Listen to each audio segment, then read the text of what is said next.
Kim, pumiyok sa holding hands kay Paulo.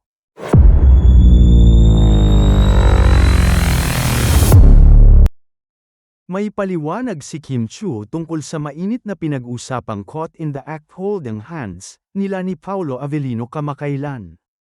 Matatandaang nahuli ng kamera ang Kim Pao sa block screening ng And the Breadwinner Is na magkahawak kamay.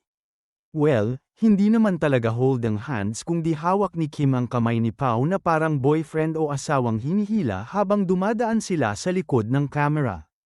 Dahil dito ay kinilig ng husto ang mga Kim Pao fans at kumpirmado ng araw na may relasyon na ang dalawa.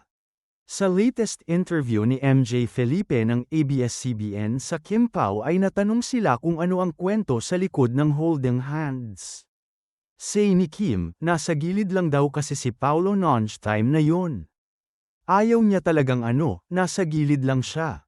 Siya talaga ang tunay na nakamask, at nakakap at nakahudi, ani Kimi. Hinayla ko siya noon kasi, kasama din naman namin siyang manood para rin. Kasi nag-promise kami kay Vice na manunod talaga kami ng movie niya, paliwanag ng aktres. When asked about the fans, comment na magjowa na sila at sobrang komportable na sila. Natatawang sabi ni Kim, grabe naman yung jowa coded. Pangatlong project na kasi namin to.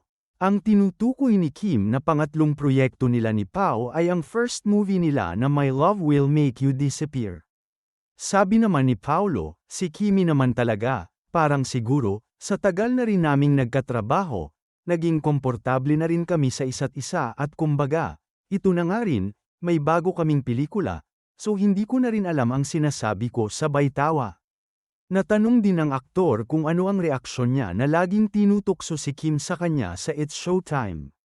Natatawang sabi ni Paulo, Kim, kaya mo yan.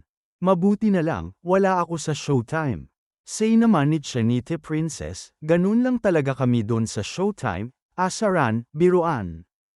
Parang good vibes lang kami doon, pamilya talaga. Walang pikenan.